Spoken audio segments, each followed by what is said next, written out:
ये 26 विकटें जो हैं बेसिकली पाकिस्तान तहरीक इंसाफ की पंजाब असम्बली की के MPs के हवाले से हैं, जिनके हवाले से पिछले 2 दिन में ये खबरें आ रही थी कि जनाब पंजाब हुकूमत जो है इनके खिलाफ रेफरेंस भेजने का फैसला कर रही है, इस पर कानूनी मुशावरत कर रही है कि इसको इलेक्शन कमीशन में इनके खिलाफ जो है इन्हें डी सीट करने के लिए जो है वो रेफरेंस भेजा जाए। अब ये खबर आई है कि जनाब इन 26 अरकान के खिलाफ जो है वो स्पीकर जो पंजाब असम्बली हैं मलिक अहमद ख़ान साहब, उन्होंने जनाब ये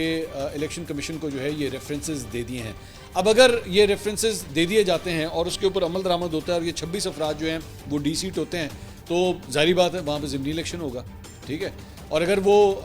ज़िमनी इलेक्शन होगा तो उसके बाद देखने से ताल्लुक़ रखता होगा कि जनाब वहाँ से फिर दोबारा कौन जीतता है। तो अब देखते हैं कि, और अगर ये हुआ, ज़हन में रखिएगा कि 26 हल्के अगर खाली हुए, 26 सीटें अगर इलेक्शन कमीशन ने ये खाली की, तो ऑब्वियसली एक बहुत बड़ा बहरान भी आएगा। ये कोई इतने आराम से बात नहीं बन जाएगी। इलेक्शन कमीशन के ऊपर जो है वो पहले ही बहुत से सवालिया निशान है, जो पाकिस्तान तहरीक इंसाफ इल्ज़ाम लगाती है जानबदारी का। तो अगर ये भी हो गया और इस बात के ऊपर कि जनाब उन्होंने जो है वो एहतजाज किया है या तोड़ फोड़ भी की है, तो इस बुनियाद के ऊपर देखने से ताल्लुक़ रखता है कि ये रेफरेंस जो है किस बुनियाद के ऊपर जो है वो मलिक अहमद ख़ान साहब ने बनाए हैं। तो this is going to be very interesting, और ये मेरे ख्याल में एक नया बहरान शुरू हो जाएगा अगर इन 26 लोगों को जो है वो डी सीट कर दिया गया।